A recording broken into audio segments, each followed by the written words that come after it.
Hey guys, welcome back to my YouTube channel. This is Taufiq Ansari. आज के इस video में हम लोग पढ़ने वाले हैं के मीन्स एल्गोरिथम के बारे में, राइट। लास्ट वीडियो में हम लोग थ्योरेटिकल पार्ट को समझा था, के मीन्स एल्गोरिथम का बेसिकली डेफिनेशंस क्या होती है के मीन्स एल्गोरिथम की, एंड के मीन्स एल्गोरिथम कैसे वर्क करता है। वो सारी चीज़ें एज ए थ्योरेटिकल पार्ट में समझा था। आज की इस वीडियो में हम लोग फुल प्रैक्टिकल के थ्रू समझने वाले हैं की मीन्स एल्गोरिथम कैसे काम करती है एंड कैसे उसको किसी भी डेटा सेट पे अप्लाई करते हैं, राइट। तो टाइम ना वेस्ट करते हुए वीडियो स्टार्ट करते हैं। सबसे पहले हम लोग क्या करेंगे, सबसे पहले हम लोग एक जुपिटर नोटबुक ओपन करेंगे, राइट। जुपिटर नोटबुक ओपन करने के बाद जुपिटर नोटबुक ओपन करने के बाद वहाँ पे एक सेल्स इंटर करेंगे, ठीक है। उसमें सबसे पहले हम लोग क्या करेंगे, हम लोग सबको सबसे पहले हम लोग को प्रॉब्लम स्टेटमेंट पता होना चाहिए कि इस डेटा सेट से मेरे को क्या इंसाइट निकालना है, ठीक है। कोई भी आप डेटा सेट पे आप काम करने वाले जा रहे हो, राइट। तो सबसे पहला काम होता है उसकी इंसाइट निकालना, ठीक है। उस डेटा सेट से आपको क्या इंसाइट निकालना है वो आपको पता होना चाहिए। उसकी आपको क्लेरिफिकेशन होनी चाहिए कि इस डेटा सेट से मेरे को क्या निकालना है। तो सबसे पहले मैं प्रॉब्लम स्टेटमेंट लिखूंगा, ठीक है। मेरी प्रॉब्लम स्टेटमेंट बेसिकली क्या है, हमारे पास एक आइरिस का डेटा सेट है, ठीक है। आइरिस के डेटा में डिफरेंट डिफरेंट फ्लावर्स हैं, तो मेरे को क्या करना है, सेम फ्लावर को एक क्लस्टर में रखना है, दूसरे फ्लावर को एक क्लस्टर में रखना है। मतलब बेसिकली मिक्स नहीं करना है, मेरे को सेम फ्लावर को एक क्लस्टर में रखना है, राइट। ये है मेरा प्रॉब्लम स्टेटमेंट, ये मेरा गोल है, ठीक है। मैंने प्रॉब्लम स्टेटमेंट लिख दी। अब मेरे को क्या करना है, मेरे इंपोर्ट करूँ all the library, import all the library. Initial stage में जो मेरे को लाइब्रेरीज काम आने वाली है वो इनिशियल स्टेज पे मैं इंपोर्ट करूंगा। देन जैसे जैसे मेरे को कोई भी और दूसरी लाइब्रेरीज की रिक्वायरमेंट होगी, देन वहाँ पर मैं वो लाइब्रेरीज को इंपोर्ट कर लूंगा, राइट। इनिशियल स्टेज में मैं क्या करूँगा, इनिशियल स्टेज में मैं इंपोर्ट करूँगा, import numpy as N P, import pandas as P D, import c1 as S N S, import matplotlib dot pyplot as plt, import warnings, right, warnings dot filter warnings, then ignore। मैंने वो सारी libraries को import कर लिया जो libraries काम आने वाली हैं हमको इनिशियल स्टेज पर, ठीक है। मैंने पहले प्रॉब्लम स्टेटमेंट लिखी, देन वो सारी लाइब्रेरीज को इंपोर्ट किया जो लाइब्रेरीज हमको काम आने वाली है, राइट। आते आते और भी मतलब कोई भी रिक्वायरमेंट रहेगी वो लाइब्रेरीज में इंपोर्ट कर लूँगा, जैसे कि मैंने बोला। अभी मैं क्या करूँगा, मैं डेटा सेट को लोड करूँगा, P D read C H V. उस डेटा सेट का नाम, उस डेटा सेट का क्या नाम है, ये हमारे पास डेटा सेट है आइरिस नाम से। तो मैं डेटा सेट यहाँ पे मेंशन करूँगा, देन यहाँ पे इंपोर्ट कर दूंगा, ठीक है। अभी हमारे पास डेटा सेट भी लोड हो गया, हमने प्रॉब्लम स्टेटमेंट को समझा, इंपोर्ट किया ऑल द लाइब्रेरीज, ठीक है, एंड डेटा सेट को लोड किया। अब हम डेटा सेट को देख रहे हैं ना, यहाँ पर मेरे को कुछ इश्यूज दिखा रहा है, राइट। कुछ इश्यूज बेसिकली यहाँ पे मेरा unnamed equal to zero, unnamed zero colon zero, इसकी कुछ मीनिंग नहीं है, ये फीचर की कोई मीनिंग नहीं है। और एक चीज़, हाँ, अगर कोई भी आप डेटा सेट आप पे काम कर रहे हो एंड उस डेटा सेट की किसी भी फीचर्स की कोई भी वैल्यू नहीं है, कोई भी मीनिंग नहीं है, ठीक है, तो उसको आप डेफिनेटली रिमूव कर दो, क्योंकि आगे चल के वो बहुत इशू देने वाला है, ठीक है। तो इनिशियल स्टेज पे ही उसको रिमूव कर दो। तो मैं क्या करता हूँ, data dot drop, data dot drop columns, ठीक है, कॉलम्स, कॉलम्स का नाम, ठीक है, एक्सेस इक्वल टू 1 क्योंकि कॉलम को रिमूव करना है, in place equal to true. अभी क्या हुआ, अब हमारा वो कॉलम रिमूव हो गया। एक्सेस इक्वल टू 1 का मतलब होता है अगर हमको कॉलम रिमूव करना होता है तो मैं लिखती हूँ axis equal to 1। In place equal to true मतलब होता है परमानेंट रिमूव हो जाता है, मतलब इस नोटबुक से, इस जुपिटर नोटबुक से वो रिमूव हो जाता है column. In place equal to true का मतलब है, ठीक है। अगर हम दोबारा उसको प्रिंट करेंगे तो वो नहीं दिखेगा, जैसे कि यहाँ पे मैंने प्रिंट करके दिखाया आपको। तो हमने इन फीचर जो रिलेवेंट फीचर है उसको रिमूव कर दिया। अब हम इनिशियल स्टेज पे स्टार्ट करते हैं। पहला हमारा काम रहेगा डोमेन एनालिसिस। ठीक है। डोमेन एनालिसिस मतलब डेटा सेट को समझना कि डेटा सेट में जो जो वैल्यूज है उसका क्या मतलब है। अगर हाई है तो उनका क्या मतलब है, अगर लो है तो उनका क्या मतलब है। वो उसको बोलते हैं डोमेन एनालिसिस, मतलब उस डोमेन की आपके पास नॉलेज होना। ठीक है। देन उसके बाद जब आपके पास नॉलेज होगी उसके बाद ही आप कोई काम कर पाओगे, राइट। कि क्या चीज़ को रखना है, क्या चीज़ को रिमूव करना है, ये चीज़ें आपको तब अंडरस्टैंडिंग होगी जब आपके पास उस डेटा सेट की फुल इंफॉर्मेशन होगी। देन उसके बाद आएगा हमारा बेसिक चेक। बेसिक चेक में हम बेसिकली क्या करेंगे, डेटा डॉट शेप। ठीक है, जैसे कि हम लोगों ने लीनियर लॉजिस्टिक रिग्रेशन पढ़ा है। डेटा डॉट शेप से हम लोगों ने चेक किया ये क्या बोल रहा है, 150 रोज है एंड 5 कॉलम है। अच्छा, हमने कहा ठीक है, अब मेरे को बताओ कि जो इसमें रोज कॉलम है उनकी क्या टाइप्स हैं। तो वो बोला जो आपके पास फीचर्स हैं ना, जो आपके पास इनपुट कॉलम है, जो आपके पास आउटपुट कॉलम है, ये सब इंटीजर है। अच्छा, हमने कहा ठीक है। अब हमने कहा बताओ इसकी इन्फॉर्मेशन क्या होगी। इन्फो मतलब बेसिकली कोई भी नल वैल्यू है कि नहीं। तो मैंने क्या किया, डेटा डॉट इन्फो लिख दिया। ठीक है। तो ये बोल रहा है कि आपके पास जो डेटा सेट है ना उसमें कोई भी नल वैल्यू नहीं है। अच्छा, हमने कहा ठीक है चलो। तो हमने कहा बताओ इसमें मतलब like standard division mean value क्या है। तो मैंने क्या किया, डेटा डॉट डिस्क्राइब लिखा। डेटा डॉट डिस्क्राइब से हमको क्या पता चलता है, डेटा डॉट डिस्क्राइब से हमको ये पता चलता है कि हम किसी बेसिकली अगर सिंपल शब्दों में समझो तो आपके पास जो डेटा सेट होगा ना उसकी शॉर्ट समरी पता चल जाती है आपको। कि आपके पास मीन कितना है, आपके पास स्टैंडर्ड डिवीजन की वैल्यू कितनी है, आपके पास मैक्सिमम वैल्यू कितनी है, राइट। आपके पास काउंट कितना है। थोड़ा डेटा और डिस्क्राइब के थ्रू आपके पास फुल समरी पता चल जाती है आपके पास आपके डेटा सेट की। अच्छा, और दूसरी चीज़, हाँ, अगर आप किसी भी कैटेगोरिकल डेटा पे वर्क कर रहे हो, राइट, तो आपको ये देखना होगा कि आपके पास जो आउटपुट फीचर है उनकी वैल्यू क्या है, उनके वैल्यू काउंट्स क्या है। फॉर एग्जांपल यहाँ पर है टारगेट है। टारगेट हमारा है आउटपुट फीचर, तो मैं क्या करूँगा, टारगेट की यूनिक देखूंगा पहले। ठीक है, टारगेट की यूनिक तो पता चल गई। जो क्या बोल रहा है आपके पास जो टारगेट वैल्यू है इसमें 3 वैल्यू है, 0 है, 1 है, 2 है। अब मेरे को बताओ इसमें जो 0 है वो कितनी बार है, 1 है वो कितनी बार है, 2 कितनी बार है। तो मैं क्या करूँगा ना, मैं लिखूंगा वैल्यू काउंट। ठीक है, तो वो क्या बोल रहा है, आपके पास जो 0 है वो 50 टाइम्स है, आपके जो 1 है वो भी 50 टाइम्स है, 2 आपके पास 50 टाइम है। आपके पास जो डेटा सेट है आउटपुट का वो बैलेंस डेटा सेट है। अच्छा, हमने कहा चलो ठीक है, ये चीज़ क्लियर हो गई है। अब मैं क्या करूँगा, अब मेरे को ईडीए परफॉर्म करना है। ईडीए मतलब एक्सप्लोरेटरी डेटा एनालिसिस। इसमें 3 चीज़ें होती हैं, univariate analysis, by variate analysis and multi variate analysis. Sorry,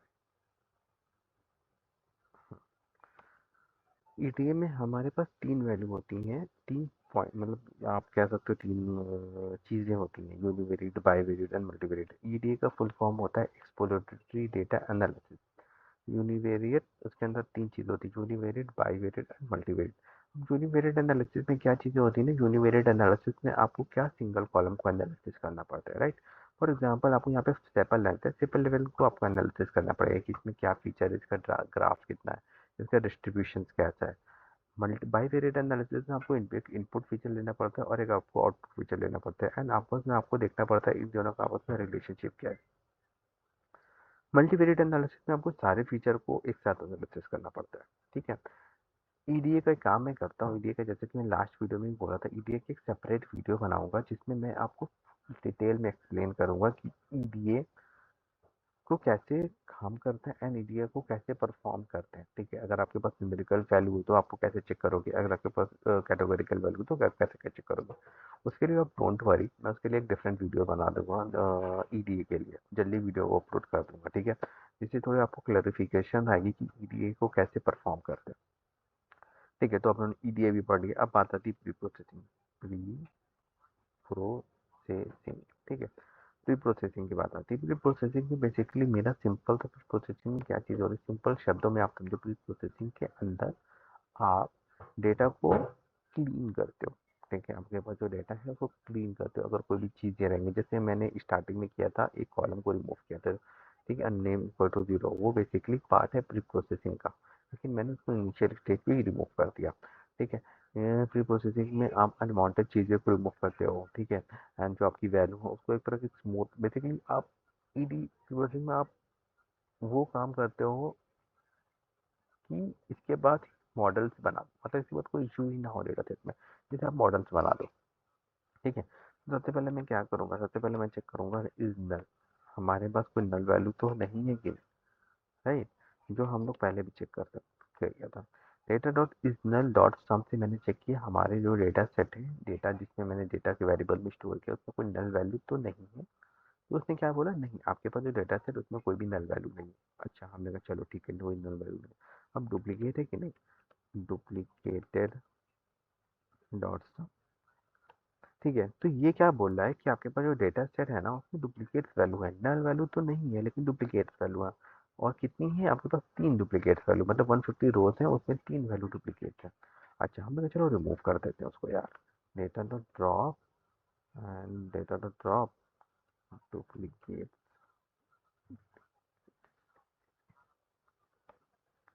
ठीक है, तो यहाँ से मैंने क्या किया, यहाँ से मैंने वो जो डुप्लीकेट वैल्यू है ना वो यहाँ से रिमूव कर दिया। हाँ लेकिन फिर भी यार, जस्ट अ मिनट, एक मिनट ना।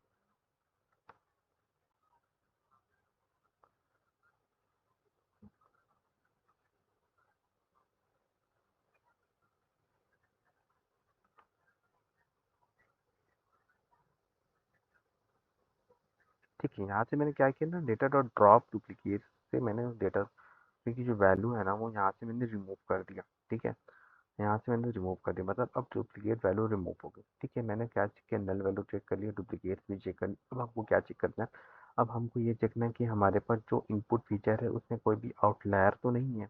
आउटलायर कैसे चेक करेंगे, S dot walk plot X equal to data, कोई भी एक का लेता हूँ, सेपल लेंथ का लेता हूँ। ठीक है, नहीं तो ये बोला कि आपको सेपल लेंथ में तो कोई आउटलायर नहीं है। अच्छा, हमने कहा सेपल लेंथ में कोई आउटलायर नहीं, अब सेपल विड्थ बता दो, सेपल विड्थ में कोई आउटलायर है कि नहीं। तो बोला कि सेपल विड्थ में आपके 3 आउटलायर है। अच्छा, हमने कहा 3 आउटलायर है तो चलो काम करें, तो पहले डिस्ट्रीब्यूशन चेक करते हैं कि इसका डिस्ट्रीब्यूशन क्या है। इसका डिस्ट्रीब्यूशन बता रहा है कि आपको जो नॉर्मल डिस्ट्रीब्यूशन है, क्यूब डिस्ट्रीब्यूशन नहीं है। ठीक है, तो हम क्या करेंगे, यहाँ पे हम लोग आउटलायर को रिमूव करने के लिए 3 सिग्मा रूल लगाएंगे। 3 सिग्मा रूल क्या होता है बेसिकली, हम लोग यहाँ पे पहले क्या करेंगे ना, लोअर लिमिट, ठीक है, डेटा, ये पूरा कॉपी करेंगे, डॉट मीन, ठीक है, -3 इंटू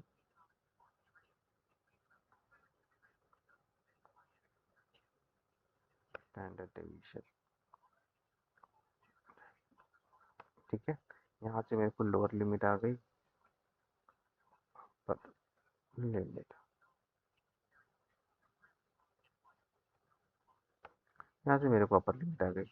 अब डेटा डॉट एल ओ सी, ठीक है, एल ओ सी डेटा, डेटा, ठीक है।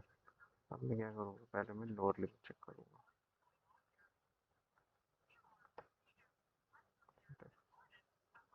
Just a minute.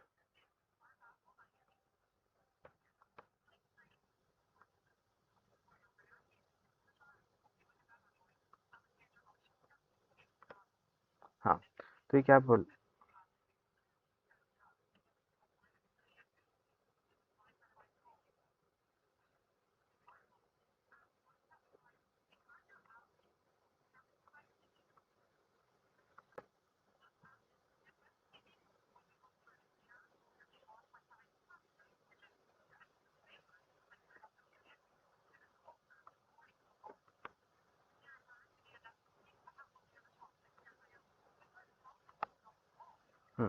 तो ये क्या बोल रहा है कि आपके लोअर लिमिट में कोई भी आउटलायर नहीं है, जैसे कि मैंने दिखाया। अब मेरे को बताना है, मेरे को अपर लिमिट में आउटलायर है, अपर लिमिट्स में आउटलायर है कि नहीं। ठीक है, अपर लिमिट से बता रहे हो आपके पास एक आउटलायर है, अब हम एक आउटलायर है तो मैं इनको रिमूव कर देते हैं ना। इसको मैं रिमूव कैसे करूँगा, data dot log, data dot log, ठीक है, अपर लिमिट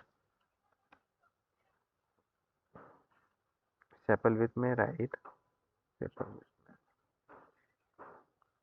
ठीक है, आप यहाँ पर डॉट,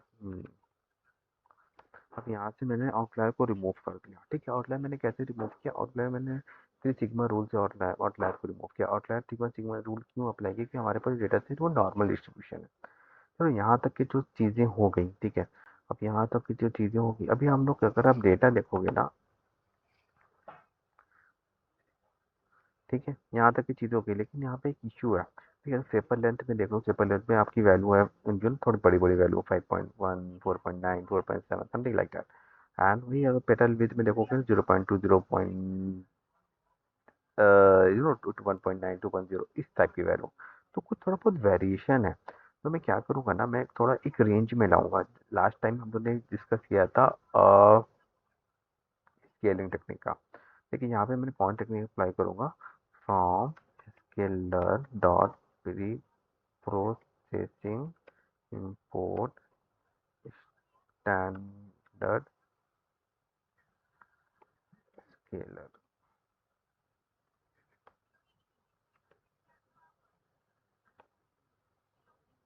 ठीक है, यहाँ पर मैंने क्या किया, यहाँ पे मैंने स्केलिंग टेक्निक को इम्प्रूव कर दिया, स्टैंडर्ड स्केल टेक्निक। अब मैं क्या करूँगा ना, अब मैं अब मैं सारी वैल्यू को स्टोर कर लूँगा।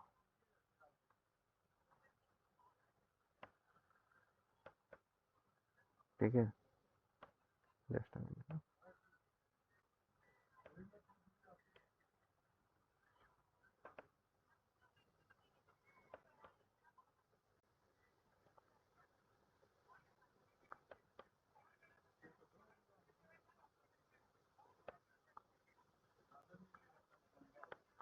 History dot fit transform.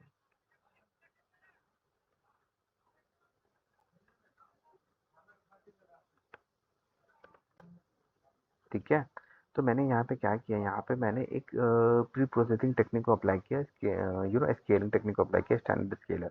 ठीक है, S C dot equal to standard scaler. फिर मैंने वो सारे कॉलम को वो टेक्निक अप्लाई किया, वो सारे कॉलम में टेक्निक अप्लाई किया जिसमें मेरे को टेक्निक अप्लाई करना है। वो सारे कॉलम को मैंने स्टोर किया and S C dot fit transform के थ्रू मैंने सारे कॉलम को स्केल कर दिया, एक पर्टिकुलर रेंज में ला दिया। राइट, आई होप आप समझ गए होंगे बेसिकली क्या टेक्निक है। एंड आज की वीडियो से बेसिकली इतना ही। आने वाली वीडियो में मैं नेक्स्ट वीडियो में बेसिकली मैं मॉडल बनाऊंगा एंड मैं एल्गोरिथम को रन करूंगा एंड बाकी चीज़ें जो भी थ्योरेटिकल पार्ट में मैंने एक्सप्लेन किया वो सारी चीज़ों को डिस्कस करूंगा। राइट, हाँ, तो वीडियो अच्छा लगा तो वीडियो को लाइक करें, चैनल को सब्सक्राइब करें। मैं ऐसे data science and machine learning से रिलेटेड वीडियो लाता रहता हूँ। अभी जस्ट हम लोग ने इनिशियल स्टेज पे स्टार्ट किया है, इसको आगे बहुत आगे लेके जाना है। आपको आपको डेटा साइंस मशीन लर्निंग का बेस्ट चैनल बनाना है इन द वर्ल्ड में। ठीक है, तो इनिशियल स्टेज पे भी उन्होंने जस्ट स्टार्ट किया। Please support our channel and please like and subscribe to our channel. Thanks for watching, best of luck, keep learning.